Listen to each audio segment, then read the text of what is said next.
За юу яцхан guys. Бэгүүн цорой байна. Гоблиноос гоблин бурхан мангагаа үргэлжлүүлье да. Та бүхэн бичлэгээ үзэхээс өмнө лайк саба дараарай guys. Та нар гоё шүү.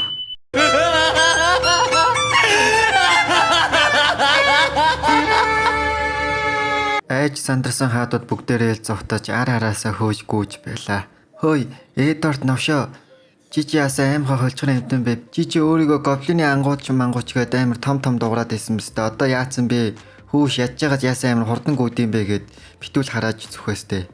Эрдэнэ амаа татаа навшин хаадуудаа. Наадуул чин бараг 1000 м 100 м-ийн өндөртэй луунууд байж тээ. Би яаж аргалах юм бэ? Түүхэндээ болвол луунуудыг нэг ширхэг топ төвшний шидээ ангуучч байгаагүй. Бүхэл бүтэн 10-аад хүмүүс хамт нийлж байж луг устгаж байсан маа эргүү малнуудаа гэд тэдний бөөнөрөө хуугүй зогтож байдаг. Энд тэнд битүү галаар нүдүүлсэн цэргүүд бүгдээрээ л ам хамраа ангаагаад хаан та хэлээ өстэй. Энэ тутаанд амархан ялнаа малнаа гэд том дуурайд байгаагүй юу гэсэн чи Эдвард уурандаа хажуудаа байсан галд шатаж байсан цэргийг хүзүүдэж аваад зайлаа. Би одоо зогтохгүй болохгүй байна. Өгснээ ээж наваад дагсан юм бэ гэд цөмөөрөө зогтаад өгдөг. Цогцсон шатаж сүнс болсон баахан л хүүр өнөртүүлсэн зомби маягийн цэргүүд нь дээрээ тарчилж өгөх нь түн харамсалтай. Холоос харж исэн лимбос жоохон өрөвцөн юм уу яасан. Яасан ч олон хүмүүс сүнс болоод шатаад өгчвэ. За тэр ч яг хуу эзэн тулсыг тэрсэн дээр үү эсвэл жоохон байдлыг азансан дээр үү гэж бодож байх зуур цөхрөл хідэн хамуутайгаа ирлээ. Хойно байж исэн сорвтой залуу бид нэр хоёр шалтгаанаар энд ирсэн. Нэгтгэн болохоор Deep God-тай уулзах хоёр дахь нь гүйл яг цөхрөл гуйгаад байсан болохоор л энд ирсэн юм аа гэд учир байдлыг тайлбарладаг. Лимбос миний охин сонио хачи юу байна да? Ингээд ээж чинь би сайн уу гэж хэлдэг. Охин ч доошоогоо толгоогоо гулдайлах нь аава харин ээжийн хувьд гүйл би энэ өдрөөс өдөрт муудаж байгаа. За бараг л өнөө маргаашгүй болсон гэж хэлж болно доо. Ариун модтой хэдий холбогдсон ч гэсэн энэ байдлаараа удаан байж чадахгүй юм шиг байна. Ядж ягаад миний ээж талст руу болохоор талст заавалж хэрэгтэй байдгаа. Би талстын ирэлд гарсан юм а гэж хэлдэг. Холоо сонсч байсан сэлмийн багш чи талстын талаар ярьд нь уу? Би тэр талаар мэднэ. Олон жилийн өмнө за ойролцоогоор бараг 1000 жилийн өмнө юм уу та. Луугийн ангуучдын бүлэг гээд нэг айхтар бүлэг байсан юм а. Тэр бүлэг эзэнт хаадуудад харьяалагддаг. Бусад том улсуудтай хамт оршин тогтнож амьдардаг байсан. Тэдний нэг онцлог үйл лууны талстын талаар маш их мэднэ, лууны талаар маш өргөн мэдлэгтэй улсууд байдаг. Луугийн ангуучдын бүлгийг холоос сонссон явдаг яс цаанаас үг гулдайлах нь та нар луугийн ангуучийн талаар яриад байгаа мó? Би тэр талаар мэднэ. Тэр ганц нүдэт гээд хөгшин чон намайг байнга л ангуучлаад амар заяа үзүүлдэггүй байсан да гэж хэлдэг. Лимбос төхөж очингуудаа уучлаарай өгшөө. Чи тэгээд ер нь нэмэр амир болсонгүй ч гэсэн ямартай ч их баярлаа. Яаж байгаа чамааг мартцсан байж таа гэж хэлдэг. Чам шиг мó хоёр нүртэй навшаас болоод би ийм байдалд орж байна. Хэрвээ чи Ребекаг барьцаалж сүрдүүлээгүй байсан бол би ийм байдалтай байхгүй байсан. Тэглээдсэн би чамд юу ч ярихгүй гэд учир зүггүй зөрүүдэлж байдаг. Цөхрөл нүдээ томруулаад явдаг ясаас гуйж байна. Анаа гуйж штэ. Та тэр ганц нүдэд шувуу догшин чоныхаа талаар хэлж штэ. Хэсэг хугацаанд бодож байсан явдаг яс инх уярж эхэлдэг. Түүний жинхэнэ нэрийг нь Изабель гэдгээ. Эмэгтэй 29 настай, хөрслөг бороо арьстай, өндөр нь 180, чэйшний хэмжээ 100, таазан 60, бэлхүүсний хэсэг нь юргээд учир зүггүй биеийн хэмжээ өндөр гоо зөгийн ярьж эхэлдэг. Ичиж сандрсан сариут амаа ангаа чи ямар балаа юм ярьдیں۔ Би гол зүйлээ яриад байл ярилтаа гэж хэлэхэд хажуунаас нь Лимбос ер нь уган болж хэрэгтэй гол зүйл ярьж л байж тээ гэд мань залууч бас биеийн төсөөлө бодоод байна. Явдаг яас цааш өргөжлүүлээд тэр болвол хагас хүн хагас бурхны ирлиз түүний хүч нь надаас нилээд их. Би харин түүний хувьд бол сул гэж хэлэх үү. Тэр хамгийн анх луугийн ангууч бүлгмийг байгуулж байсан. Лимбос тэр дээр бодсгээд юу вэ? Тэгэхээр эн чин баг Вероника буюу явдаг ясаас нэлийн хүчтэй хүн юм шиг байна та. Жохон байдлыг азамтгуу яах вэ гэж бодож байлаа. Ээжигээ аврахын тулд тэсгэл алдсан цөхрөл яаралтай явах гээд далвчаа дэвхэд цаанаас нь Лимбос мөрөн дээр нь гараа тавиад болиулаад миний хөө чи ер нь хитрхи их бодоод байна. Амьдрал энгийн байхгүй штэ. Чи хэсэг жоохон тайван бодоотхоо ээжийнхээ асуудлыг ер нь бол надад даатгачихөө гэж хэлдэг. Зөвхөрл зөрүүдлээд аава би энэ асуудлыг хийнэ. Би угаасаа хангалттай хүчтэй штэ. Тийм болохоор санаа зовлтгүй гэж аавыгаа битүүл ятхаастай. Лим босс тайвшруулаад охиндоо би тэрийг ер нь хаана байгааг мэднэ. Одоочуудын хаант улсын тэр хавьдал байдаг юм шиг байлээ. Тийм болохоор чи одоо зүгээр сайхан хоол унд идээ сайхан амраад аваа.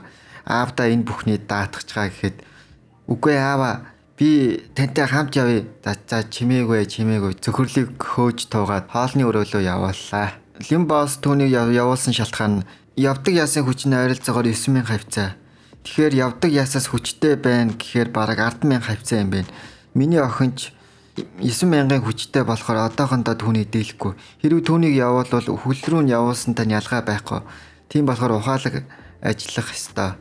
Дүрс солигдож бэрсэг одоо л би энд байгаа бүх хүмүүсээ бүгдийг ашиглаад бүгдийг идээд нэлээд хүчтэй болох ёстой. Хэрвээ миний хүч байнга ихсээд хааны төвшөнд хүрвэл би буцаад хэвийн байдалтай болно. Хэрвээ хэвийн байдалтай болчихвол хөлсөн эмэгтэйтэйгээ хорицолд орох боломжтой штэ гэж хэлдэг. Тэгэл мань нөхөрч сайхан хоолоо идээд байж хаа цаанаас нь нэг хуруугаар чэйж рүү хатгаад байна. Юу игээд байна? Би завгүй байна. Намайг завгүй харахгүй байна уу? Би яг одоо чухал ажилтай байна гэд бэрсэг эргээд хартал өөдөөс нь амар муухай царайтай сүнс хараад зогсоод байж байдаг. Бэрсэг амьд болохоор ч тэр юм уу айж шээс баасан гойчод юу вэ эн чи сүнс вэ штэ авраараа туслаараа гэд лим боссын зүг рүү явн оддог. Тэгж хар хурдаараа ирчээрээ гүйж байснаа. Боосоо баларсан энд сүнс байна би айгаад байна гэд боостой хэлэхэд боос эргээд харвал нэрэл сүнс байлаа. Лим босс за тэнгүүдээ та нар ухарцгаа наадвал чи сүнс байна. Та нар эднэртэй тулдаж чадахгүй. Над чи яагаад гэвэл өхөшгүй мөнх тийм болохоор надад даатах гэж хэлдэг.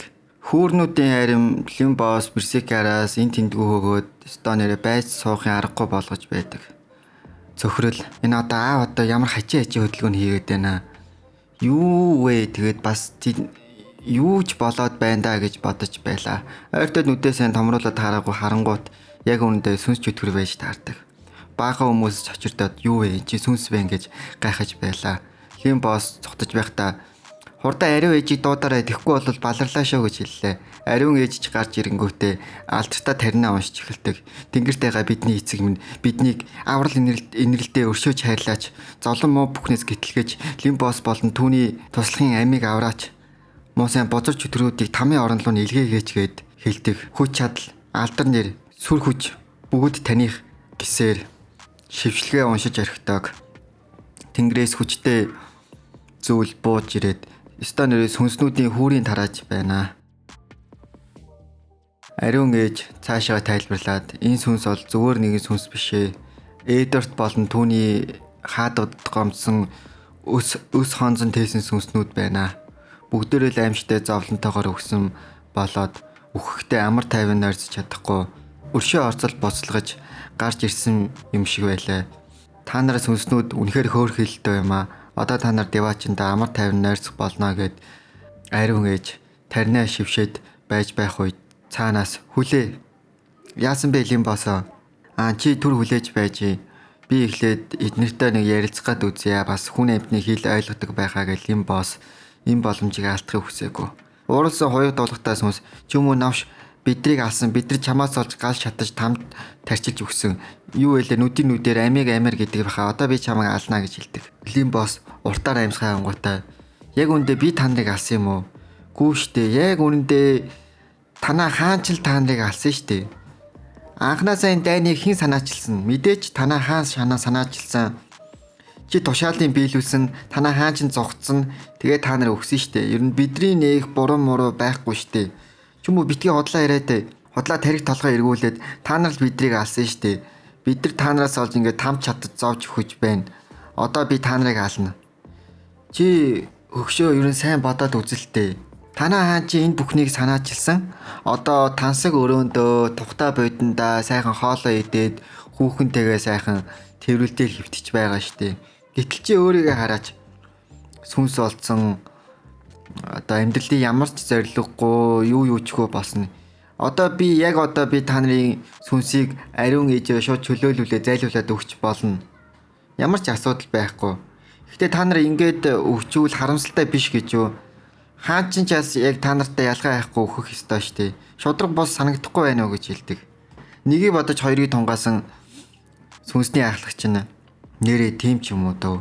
Та нар яагаад энэ тэнэг хаанаасаа өршөө авч болохгүй гэж та нарыг өхөл рүү түлхчээ өөртөө цухтаасан ш. Тийм болохоор ханаасаа өршөө авал яаж байна гэж хэлдэг. Хэсэг бодож байсан сүнсний ахлагч. За ер нь болвол бодоод тахад тэр нь хааны л буруу хийсэн юм биш үү? Ханаасаа л ер нь өршөөгөө авнаа гэд хонцондоо наргагүй хэлдэг. Ингээд Лимбос ив найрамдлын гэрээ байгуулад хамтдаа хааны ордныг дайлаар мартахаар болтоог сүнсний ахлагч. За чи тэгээд дохио өгөхөр бол нэр усаар минь сайхан дуудаад гаргаж яраа гэд бөөнөрөө агаарт замхар нь алга боллоо. Сүнснүүд агаарт замхар нь алга болсны дараа Лимбос нүдэндээ үл ялэг инээмсэглэл тодруулаад яа би ч та нэрээ азтай юмаа ямар гоё юм бэ. Зүг зүгээр байж байгаа 200 өөхөх стийн айрын миний атханд ороод ирлээ сте. Ямар гिचин жакпот вэ. Удалгүй Лимбос бэрсэг дээр очингуудаа за юу олж байна миний хөө. Яасан бэ чи миний хэлсэн заавраар цэргүүдийн хөөрнүүдийг сайхан идсэн үү? Аава харин би цэргүүдийн цогцсуудыг бүгдийг эзэн л дээ. Тэгээд бид өөрчлөгдөх ямар ч хинж тэмдэг аалгаа. Би ойролцоогоор бараг 10,000 хүний цогц идчихлээ штэ. Тэгээ ерөөсөө өөрчлөлт гарсан ч юм аалга. Одоо би яах юм бэ аава? Энэ байдлаар насан туршдаа эмэгтэй хүнтэй ойртохгүй байх өвдөө гэж айж байна гэд санаа алтан байж байдаг. Лимбос Берсекийг тайшруулад гоблины ангуучаас асууж байна. Ингээд яагаад энэ Берсек ховсохгүй байна? Бараг 100 левел хангалттай хүрсэн штэ. Одоо ховсох ёстой штэ. Яг юу нь болж бүтэхгүй байгаа юм бэ? Эсвэл чи худлаа яриад байгаа юм уу? Хааны зэрэг товсохын тулд өөрөө хаан шиг бодолтой болох ёстой. Нэгэсэндээ одоо чамтай тулдаж тус нүжээ гаргаад тэгээд бараг чамааг алж барьж байж л ер нь хааны ховсолд хүрэх юм шиг байна гэж аавтай хайртай болооч тэрөө Берсек за өнгөрсөн. Ер нь би аава ховсож мөсмээргүй байна өө. Зүгээр ингээл байж ёо. Би нэг тантай толдож тэгж явмааргүй байна. Би таныг хүндэлдэг хайрладаг тийм болохоор надад тийг сонирхол алгаа гэж хэл. Гоблины ангууч зарим нэг зүйлээ сансан болтой нэрээ бас нэг өөр нэг арга байдаг штэ. Жишээлбэл одоо ийм арга байна. Берсек чи омгоо орхиод өөр гоблины омг руу очиод ахлагчийг нь алаад өөрөө байр суурийг эзэлж байж гоблины хааны төвшөнд хүрэх юм шиг байна. Тэгвэл ер нь чи тэгтлээ гоё ховсоод өөрчлөж чадна гэж хэлдэг. Лимбос за ер нь давгүй санаа байна да. За миний хөө чи ер нь тайвшираад хэцүү хугацаанд хүлээж болох уу? Аав нь энэ тэнд хаант улсын ажлаа төхнүүлэх хэрэгтэй байна. Жохон хэсэг хугацаа хэрэгтэй нэ. Дараа нь чиний асуудлыг шийдъя гэж хэлдэг. За тэгээ guys би ягаад хүү мүү гэд яриад байна гэхээр ер нь одоо Лимбосын хажууд нь байгаа ингээ шадар цэргүүд байдаг штэ. Берсек тэгээд нистэг гоблин моблин тэгээ сэлэмн гоблин гээд баахан гоблинууд байдаг штэ. Тэднэр чи ер нь цөмөөрөө бараг Лимбосын хүүхдүүд шахуу амьтд шүү ер нь болол.